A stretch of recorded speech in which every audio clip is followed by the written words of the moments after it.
So how should you be dealing with anxiety?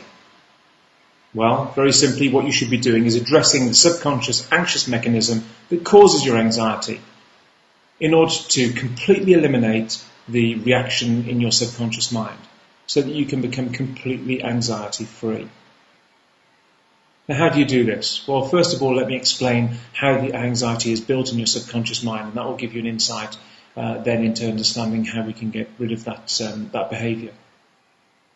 Anxiety, inappropriate anxiety, is caused when the amygdala, the small organ in the brain that is responsible for the anxious response, in other words, the anxiety control centre, becomes reset at a higher level of anxiety than is appropriate.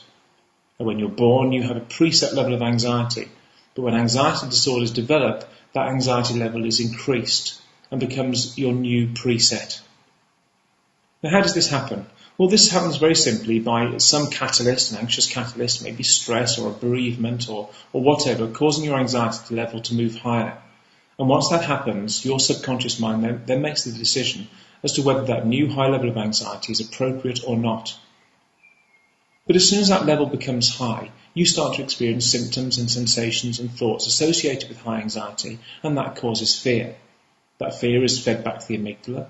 The amygdala reads that as a threat, sends out more anxiety. To cope with that threat, this produces more symptoms, which produces more thoughts and sensations, which produces anxiety, and so on. And so an anxious cycle is created.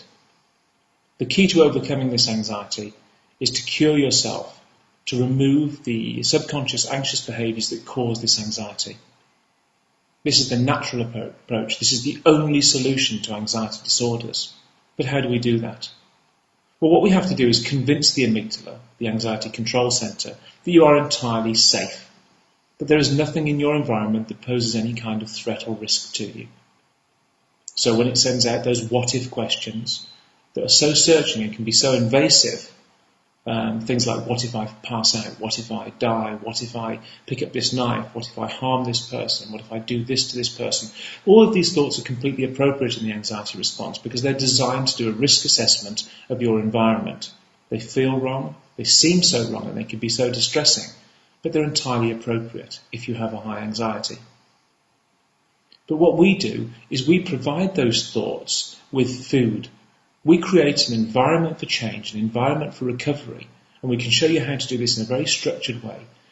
That when your sensory organs, your eyes, your ears, your nose and your mouth and your skin feed back to your amygdala the data it needs to make a decision about your anxiety levels, it receives data that makes it reset to a normal level of anxiety. And this can be done very, very quickly. I did it in my recovery, and I've since shown tens of thousands of people around the world to do the exact same thing. And my psychologists and my team of counsellors are there to help you to do this whenever you need their support. And it can be done very quickly. In fact, I've had people do this in hours, not days, hours, and make a full recovery. And this is why health organisations, psychologists, doctors, psychiatrists, and mental health practitioners from around the world recommend the Linden Method programme, because it provides a curative device. It will cure you. I hope you give us the opportunity to show you how we can cure you of your anxiety disorder and how you can overcome your anxiety permanently. Thanks for your time.